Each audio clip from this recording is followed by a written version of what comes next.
You know, sometimes in life there's a person who leaves such an impact on you that you assume you could never forget them.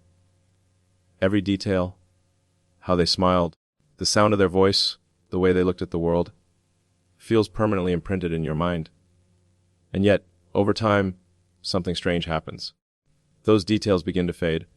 Not suddenly, not dramatically, but slowly, like a photograph left too long in the sun. The edges blur, the colors soften, and before you know it, you're left with fragments. You remember that they mattered, but not exactly why.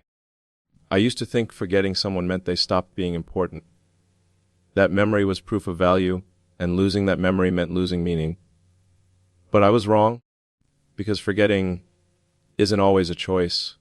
Sometimes it's the mind's way of protecting you from something it hasn't figured out how to carry. Sometimes it's not erasure, it's repair. When I realized I was forgetting her, it caught me off guard. It was like noticing one morning that a star you used to look for in the sky had quietly gone missing. I'd go through my day and catch flashes, maybe a certain phrase she used to say, or the way she'd tilt her head when thinking. But the image was incomplete. I couldn't hold it. It was like trying to grasp smoke, and that really bothered me. Because I'm someone who builds things. I solve problems by holding on to data, details, systems. But memory doesn't work like that. You can't code it. You can't engineer it. It's unpredictable, emotional, and deeply human. And in this case, my mind decided to let her go piece by piece, even while my heart tried to hold on. There were moments I questioned myself. Was I too focused on the future to remember the past? Had ambition replaced connection? It's an uncomfortable thought. To realize that in chasing everything ahead, you might have lost something irreplaceable behind you. Yet maybe that's part of the journey. Because progress, both technological and personal, demands change. It demands letting go. And maybe forgetting her was a kind of evolution, not abandonment. Still, forgetting someone who shaped your life feels like betrayal. It's humbling. You start to see how fragile memory is, how easily it drifts when not anchored by presence. I'd find myself trying to reconstruct her in my mind, like reverse engineering a lost design. I'd think, what would she say about this? Would she understand what I'm trying to build now? And I realized something important. I wasn't just trying to remember her. I was trying to remember who I was when she was here. That's the strange part. When we forget someone, we often forget the version of ourselves that existed with them. The laughter, the curiosity, the empathy, they can fade right alongside the person. And that's what I miss the most. Not just her, but the energy she brought out in me. The way she made me think bigger or slower or deeper. The way she made me remember that progress means nothing without purpose. For a while, I fought it. I kept searching the recesses of my mind, replaying old conversations, revisiting moments. But memory isn't something you chase. It's something that returns when you're ready. And that's what I had to learn. Forgetting her wasn't failure. It was a pause. It was life's way of giving me time to grow into the person capable of understanding what she truly meant. Looking back now, I realize that some memories aren't meant to stay constant. They ebb and flow like tides. They leave so they can come back with new meaning. And when they do return, when that person, that feeling, that spark comes back, it's not the same as before. It's richer, fuller, wiser.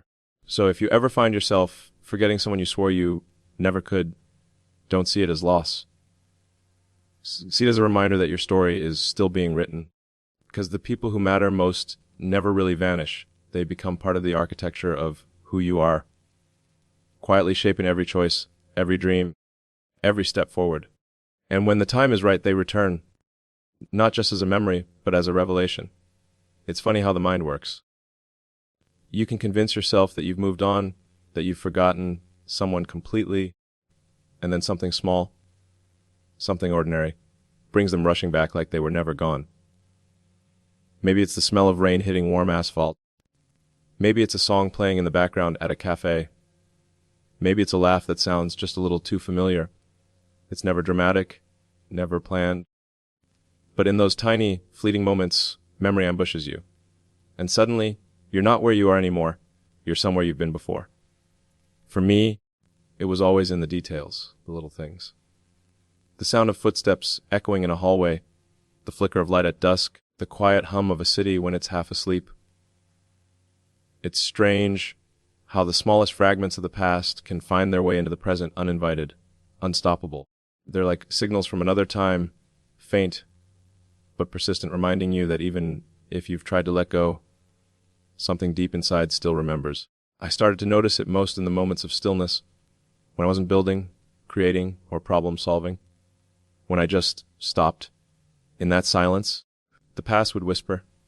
I catch the faintest trace of her. Sometimes in a word someone used, sometimes in the way sunlight fell across the table, exactly the way it used to when we sat talking for hours about impossible ideas. And I realized that memory doesn't always live in the mind. Sometimes it lives in the world around you, in textures, sounds, and rhythms that echo the people you've loved. It's both comforting and unsettling, because you realize that even when you think you've built something entirely new, the past is embedded in every layer of it. The people who've shaped you are part of your architecture. She was part of mine. Not in obvious ways, not in grand gestures, but in quiet influences that guided how I thought I worked, how I dreamed. That's what traces in the ordinary really are. They're not just reminders. They're proof that connection leaves a lasting imprint on everything we touch. I remember one afternoon walking into a workshop where engineers were testing a new prototype. The smell of metal, the faint ozone from soldering, it triggered something unexpected. I couldn't place it at first, but then it hit me. That same scent existed in the small lab where she once showed me how to dismantle an old circuit board just to see how it worked. She said, "You can't understand something unless you take it apart." I thought she was talking about machines. Years later, I realized she was talking about people, too. About life. About courage. That's the beauty of traces. They connect time and meaning. They show you how every moment, no matter how insignificant it seems, can carry forward into who you become. And in that way, she was never truly gone. She existed in the drive that pushed me to understand, to build, to explore beyond limits. Her voice was there in the silence before every big decision. Her ideas echoed in every risk I took. When I began to notice those patterns, I stopped fighting them. I stopped trying to separate the past from the present. Because maybe we're not supposed to. Maybe the point isn't to erase where we've been, but to recognize how it continues to shape where we're going. Every trace, every subtle reminder is like a piece of invisible code written into your life's operating system. It runs quietly in the background, keeping your story connected. Sometimes people say that holding on to the past prevents you from moving forward. But I think the opposite is true. Denying the past keeps you stuck. Accepting it, acknowledging the traces of what shaped you, gives you the clarity to build something better. It's like building a rocket. You can't reach orbit without understanding gravity. You have to respect the forces that keep you grounded, even as you try to rise above them. So now, when those little moments appear, when a familiar scent, sound, or phrase brings her back for just a heartbeat, I don't resist it. I take it as a sign that what mattered once still matters. That the past isn't a weight, but a foundation.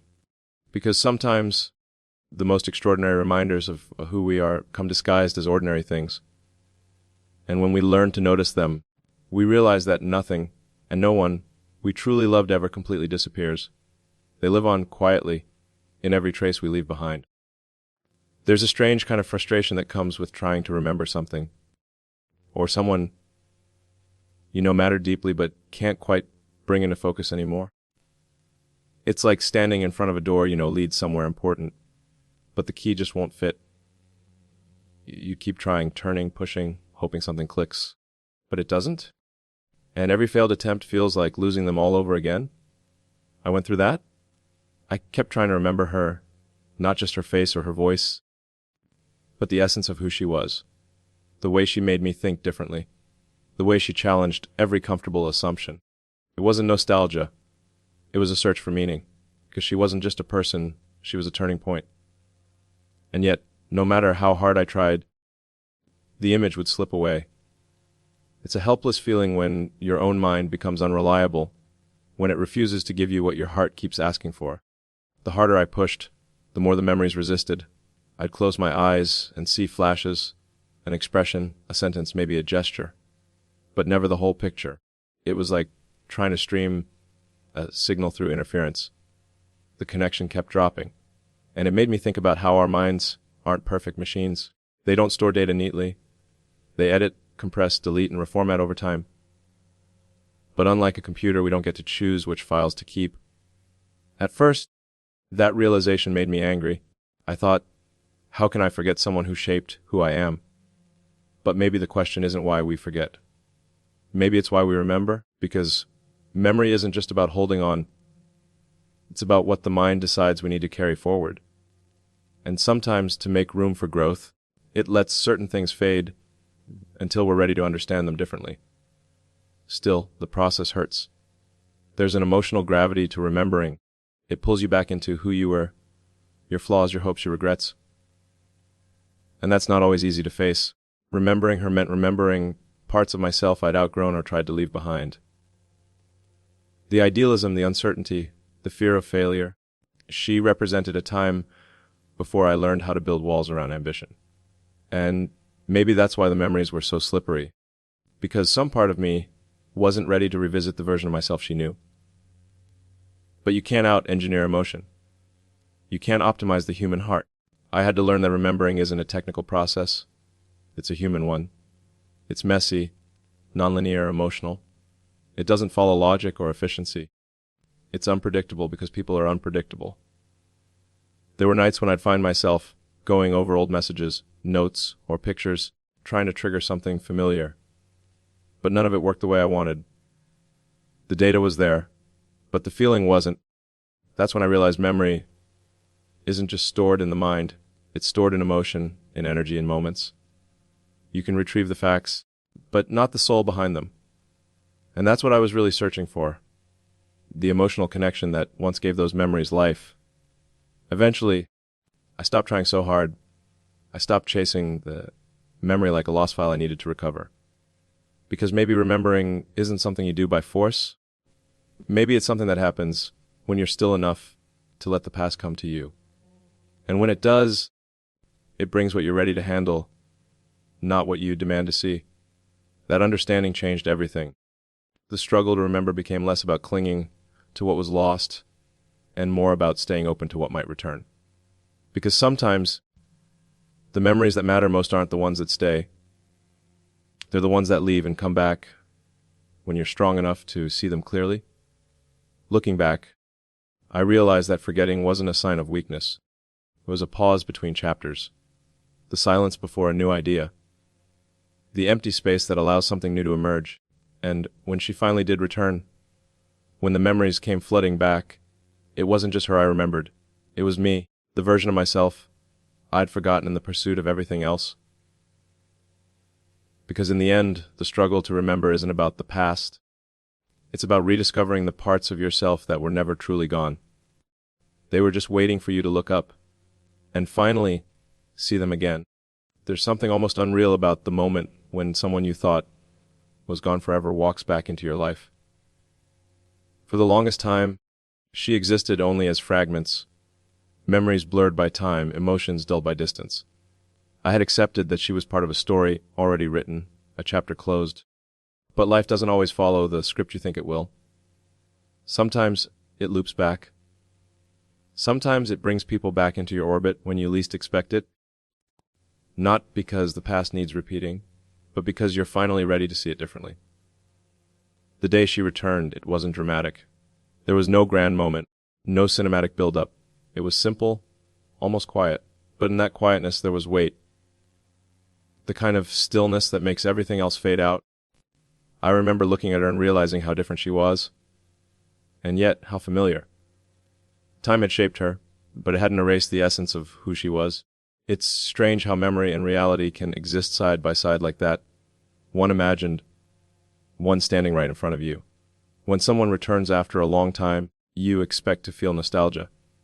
But what you actually feel is dissonance, because the person standing before you isn't the same as the one you remember. And neither are you. I found myself trying to connect the woman in front of me with the one who existed in my memory, but they didn't quite align. The remembered version was idealized, softened by longing and distance, The real version was more complex, stronger, wiser, more grounded. It hit me that maybe we don't remember people as they were. We remember them as we needed them to be. And when they return, the truth is both humbling and liberating. You see the difference between who they were and who they've become, and it forces you to confront the same truth about yourself. We talked for hours, like time was trying to make up for everything it had taken. But instead of falling back into old rhythms, we found new ones. It wasn't about reliving the past. It was about recognizing what it had taught us. I realized that all the years I spent trying to remember her were really years spent preparing to understand her. I couldn't have done that before. I wasn't ready. I needed to evolve first, to build, to fail, to grow, before I could see her with clear eyes again. There was no bitterness, no regret, just a quiet acknowledgement of how far we'd both come. And maybe that's what return really means. Not a rewind, but a reconnection. A second encounter with something you thought you understood, seen now through the lens of everything you've learned since. I think about how strange it is that people can leave such deep imprints on us, then vanish, and somehow still find their way back at the exact moment they're meant to. Maybe that's not coincidence. Maybe it's timing, life's way of synchronizing what was once out of phase. Because sometimes the person who left your life before you were ready doesn't come back to rekindle what was. They come back to remind you what's possible. Seeing her again wasn't just a reunion. It was a revelation. She wasn't the missing piece I'd been searching for. She was a mirror, reflecting how much I'd changed. The same qualities I once saw in her, curiosity, courage, the refusal to accept limits, were now the ones driving me. It made me realize that she had never really disappeared. She'd become part of me, woven into everything I'd built, everything I dared to dream. When she returned, it wasn't about completing a circle. It was about realizing the circle had never broken. The connection had simply evolved. It had been waiting for the right moment to make sense again. Sometimes the universe brings people back not to stay, but to show you how far you've traveled since they left, to remind you that even the people you lose along the way can be part of your forward momentum. And when that happens, when the past and the present finally meet, it's not just a return. It's a reminder that nothing truly meaningful is ever lost. It just waits for you to become the person ready to find it again. In the days after she returned, something shifted. It wasn't just the shock of seeing her again. It was the wave of clarity that followed. For so long, I tried to make sense of why I couldn't hold on to her memory, why the details had faded, why she seemed to slip through the cracks of my mind. But the moment we spoke again, I understood. I wasn't meant to remember her as she was. I was meant to rediscover her as I am. It's easy to think of memory as a static thing, like a photograph that stays the same no matter how much time passes. But memory evolves just like we do. It reshapes itself around what we've learned, what we've lost, and what we've built. I used to believe forgetting her was a failure of focus, but in truth, it was the mind's way of giving space to become someone new. Sometimes, the past has to step aside to let growth happen. When she and I finally sat across from each other again, it wasn't about reliving what we had. It was about understanding it. Every word carried a kind of calm recognition, a mutual knowing that neither of us was who we used to be. And that's what made it powerful. Because I realized that remembering her wasn't about going backward. It was about moving forward with a new kind of wisdom. It struck me how much energy I'd spent trying to preserve the past exactly as it was, when the real lesson was learning to let it change. The person I'd been when I first knew her was still part of me, but not the whole story anymore. I had changed. She had too. And maybe that's what growth really is, the ability to see the same person, the same moment, the same memory, but through a different lens. That realization hit hard. I began to see how much of life works the same way. We cling to what was because it feels safe, familiar. But the truth is, everything alive, people, ideas, even dreams, must evolve. The version of her I remembered was part of a chapter that taught me how to build, how to care, how to see the world differently. But the version of her who stood before me now reminded me how to accept, how to reflect, how to move forward without resistance. It made me think about how often we confuse remembering with holding on. They're not the same. Remembering honors what shaped us. Holding on tries to keep it from changing. And the moment I stopped clinging to what was, I finally understood what her presence had always meant. She wasn't there to anchor me to the past. She was there to remind me that even when you lose something, or someone, you never lose the meaning they brought into your life. That part stays. It integrates. It becomes fuel for everything you build next. In that sense, her return wasn't the end of forgetting. It was the beginning of understanding. The silence between our last goodbye and that moment of reconnection had purpose. It gave me time to see what I couldn't before. That forgetting her had allowed me to become the kind of person who could finally see her clearly, without expectation or regret. There was a calmness in that realization. It wasn't about romance or loss or nostalgia. It was about gratitude. Gratitude for the role she played in shaping who I became, even when she wasn't there. Gratitude for the fact that memory, though imperfect, always knows when to resurface. It comes back right when you're ready to learn from it, not just feel it. I left that meeting not with the weight of the past, but with a strange lightness. It felt like closing a loop I didn't even realize had been open all those years. She had returned not to stay, but to remind me that forgetting wasn't a mistake, it was a stage. Remembering wasn't the goal, it was the reward. And in that moment, I understood something that's taken me years to learn. Every person who truly matters never really leaves your story. They become part of the foundation beneath every step you take, every dream you chase, and every future you build. Because realization isn't just about remembering where you've been. It's about finally seeing why it mattered and knowing you're ready to carry it forward. When I think back on everything, the forgetting, the searching, the returning, I realize it was never really about her alone. It was about the power of memory itself, the way it shapes us, directs us, and sometimes saves us. Memory is one of the most extraordinary forces in human life. It's invisible, unpredictable, yet powerful enough to define who we are. You can't see it, but you can feel it in everything you create, in every decision you make, in every dream you dare to chase. For a long time, I misunderstood memory. I thought it was just the ability to hold on, to keep things, people, and moments alive in your mind. But memory isn't preservation, it's about transformation. It takes what was and reshapes it into what you need next. Every memory, especially the ones that haunt or inspire you, becomes part of the design of your future. That's the real beauty of it. Memory isn't a museum, it's an engine. It doesn't exist to keep you looking backward. It exists to propel you forward.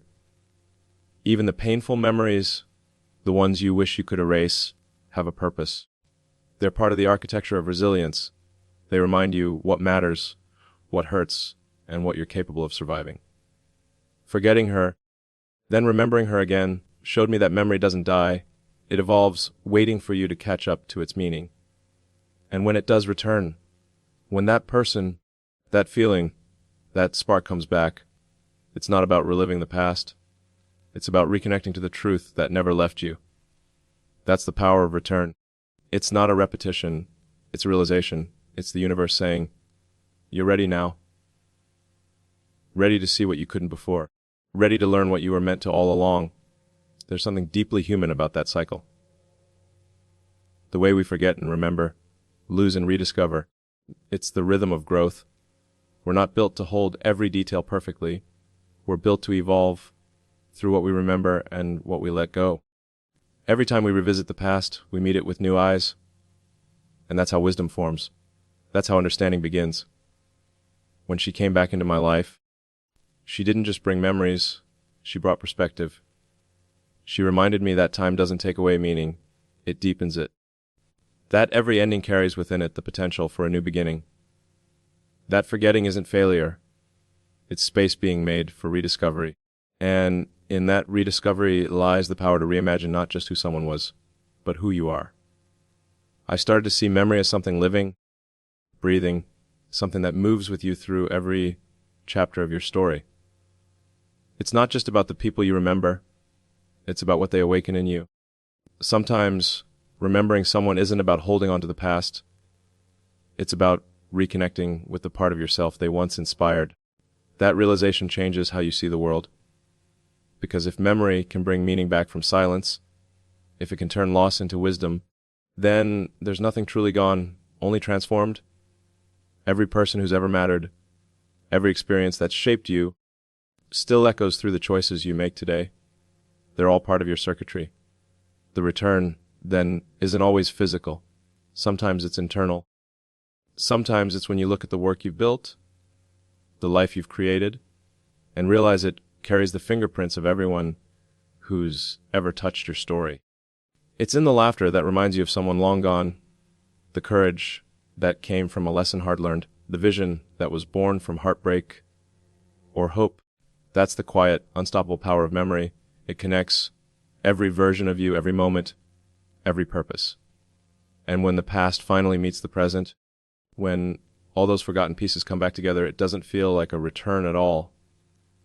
It feels like arrival, like everything that once drifted away was only ever making its way back in a new form, waiting for you to be ready.